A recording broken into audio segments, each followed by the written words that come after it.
Adam here with Brooksaw Antiques. Today we have this 1968 Smith Corona Super Sterling Vintage Portable Typewriter in seafoam green. I'm going to show you how to use all the functions and make sure they all work. Up top is the adjustable paper guide. This helps you guide the page in straight. I'm going to line that up with the edge of the platen, which is this main roller that feeds the paper. Margins are up top here, and I'm going to set this left margin on 2 or 3 and the right one in 70 range. It's about the length of the page. And this is the paper bale that sits on top. It's got 2 adjustable rollers.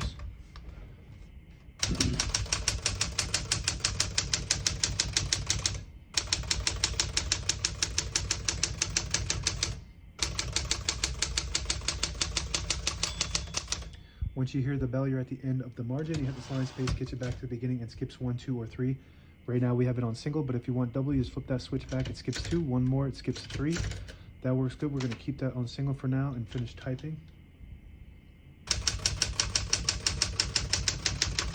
As you can see, all the keys type nice and none of them skip or stick. I'll type a sentence in red on the next line. I switch from black to red. There's a switch on the right side here.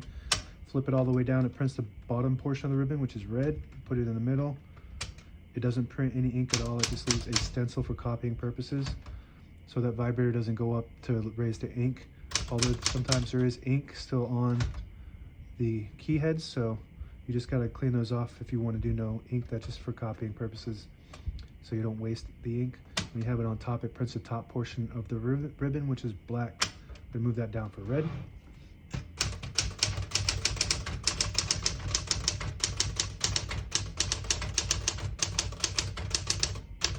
Beautiful typing machine. This is one of the most popular typewriters of all time. Absolutely beautiful, functioning wise, and print is like some of the best of all time.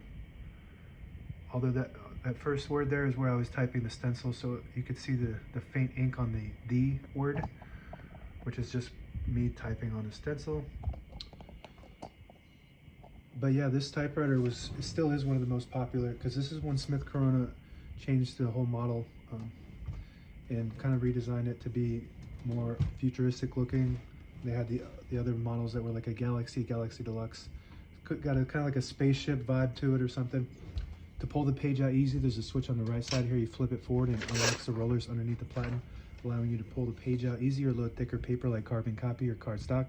Make sure you flip that back before you load the next page, or else it won't load correctly. Shift on each side and the shift lock on the left. Clear that, hit the shift button again. Touch control on the left side here. Low, medium, and high. The higher you go, the more tension there is when you hit the keys. You do have to hit them harder for them to print, but they respond faster for faster typers. When you have it on low, you don't have to hit the keys as hard for them to print, but they don't respond as fast.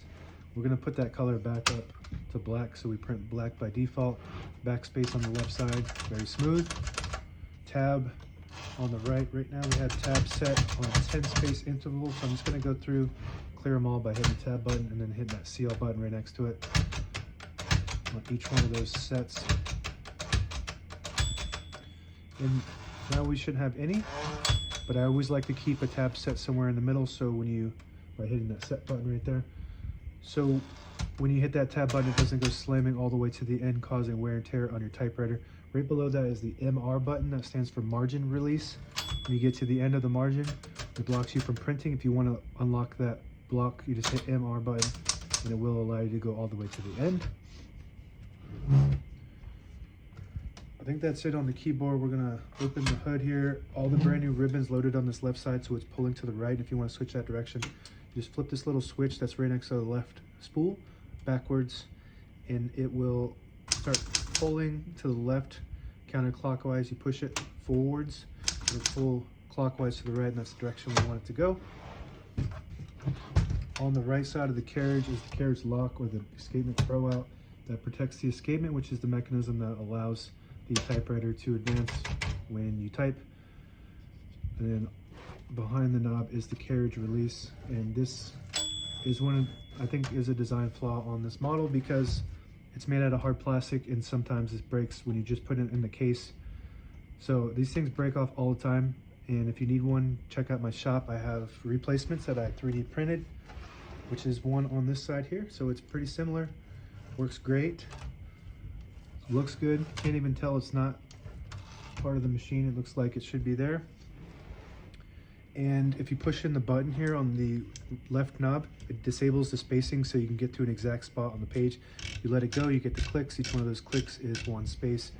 And the same concept on the inside here. If you flip this little switch down, let me get a close-up of that. This little switch right here, if you flip it down, it'll disable the spacing until you flip that back up, and then you get the clicks. And the page gauge is on the inside here for set and end. So you want to set the right side there right at that notch below the 11, and then you put the page in. It'll start loading it. It'll start telling you when you're getting to the end of the bottom of the page. So that's 2 inches on the left there, and then that's 1.5, and then that's 1, and then the end. And that's it. Now available on eBay or Etsy. Search Brooksaw Antiques.